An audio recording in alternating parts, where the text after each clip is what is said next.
Hello everyone, greeting to all of you. Last video we discussed or learned about the sources of water and intake structures. Now in this video or in this lecture we will discuss about the flow diagram of water supply scheme, demands of water and types of water demand. So let's start the video. You can see this is a flow diagram of water supply scheme. There is total 13 points or 13 units of water supply scheme. Okay, we will see first one by one. Okay, first we will see water source.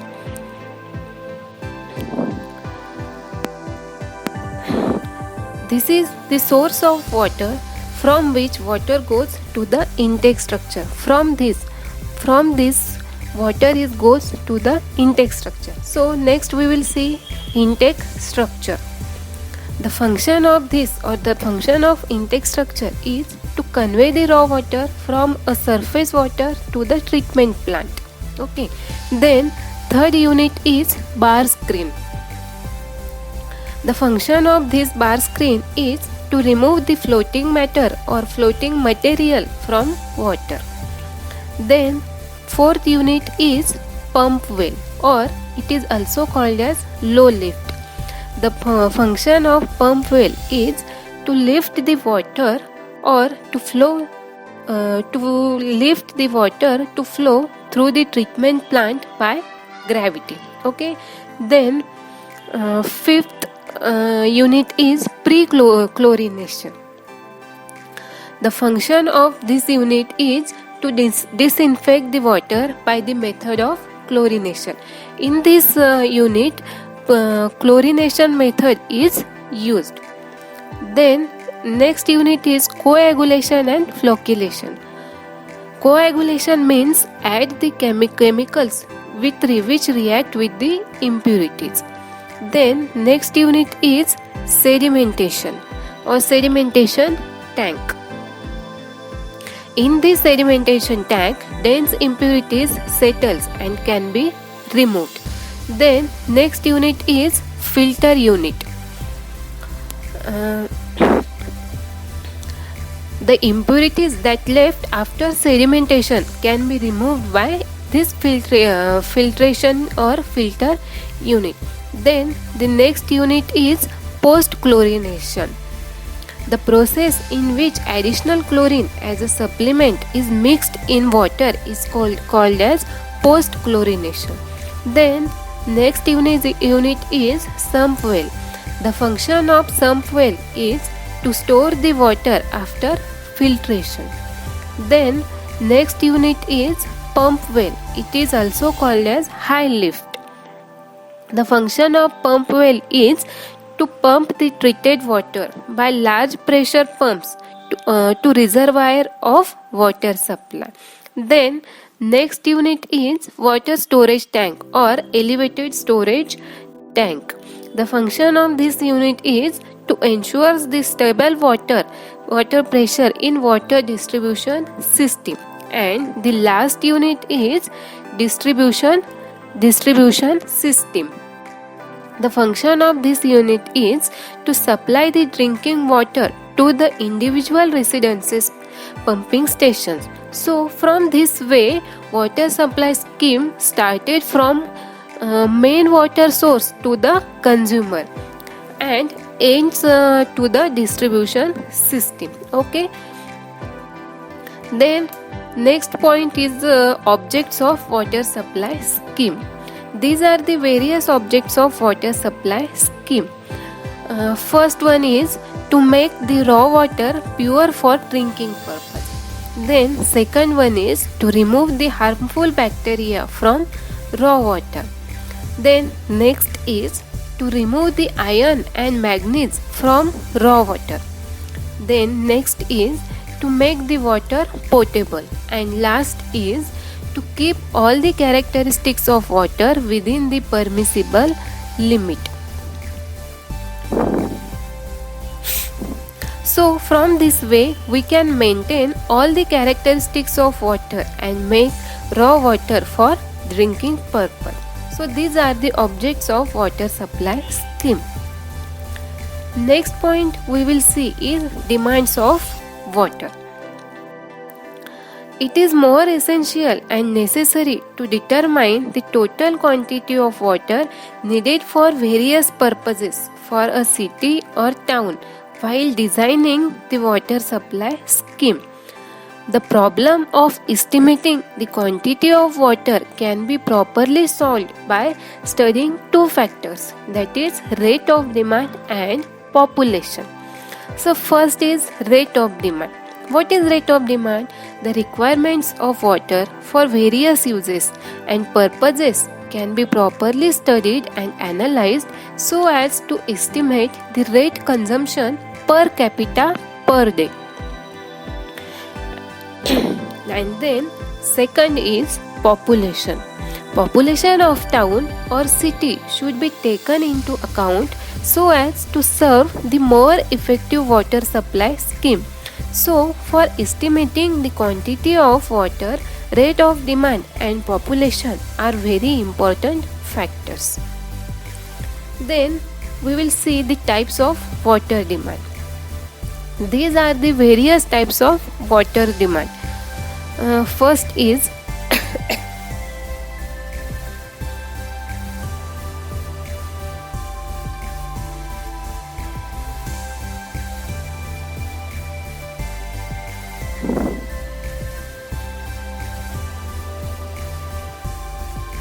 domestic demand, second is public demand, then third industrial demand, then commercial demand and demand for fire fighting.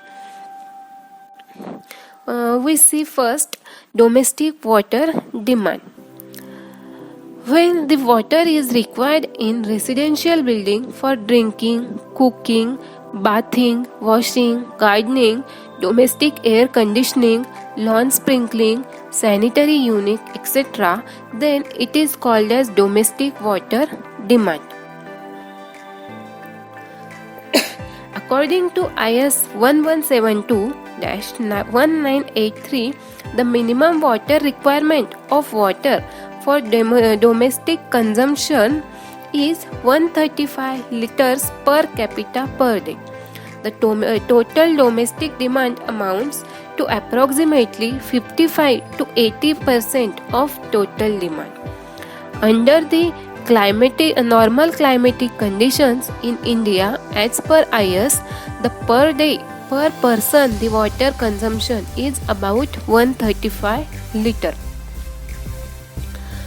The breakup of 135 liters per capita per day may approximately be taken in follows. These are this table shows the distribution of water for domestic use. This column is for used for and this column is water consumptions in liters per capita per day. The meaning of per capita per day means the amount of water required per person per day. So, for cooking, water consumption is 5 liters per capita per day. Then for drinking, water consumption is 5. Then cloth washing, it is 20. Then for bathing, it is 55. Then for house washing, it is 10. For toilet flushing, it is 30. And last, washing utensils, it is 10. The total consumption is 135 liters per capita per day. Then the second water demand is public water demand. When the water gets consumed for swimming pools, washing streets, public and park fountain, public toilet flushing, then it is called as public water demand. Public water demand is about 5 to 10% of the total consumption in India.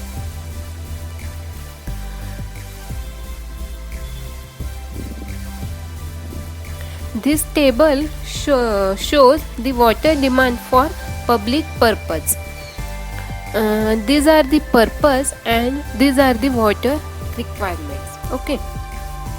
Then next type of water demand is industrial water demand. The requirement of water for various purposes and operation of industries should be planned for existing industries and its future expansion. The quantity of water needed depends upon the number and type of industries exists and industries likely to be planned. Okay, the ordinary per capita consumption for industrial requirement of a town or city is generally taken as 50 liters per capita per day. This table shows water demand for various type of industries, name of industries, unit of production and approximate water requirement in kilometer per unit. See this table.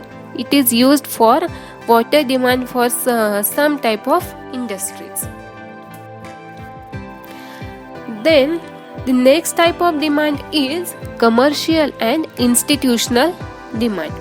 Water demand for commercial and institutional centers can be taken on an average of 20 liters per capita per day.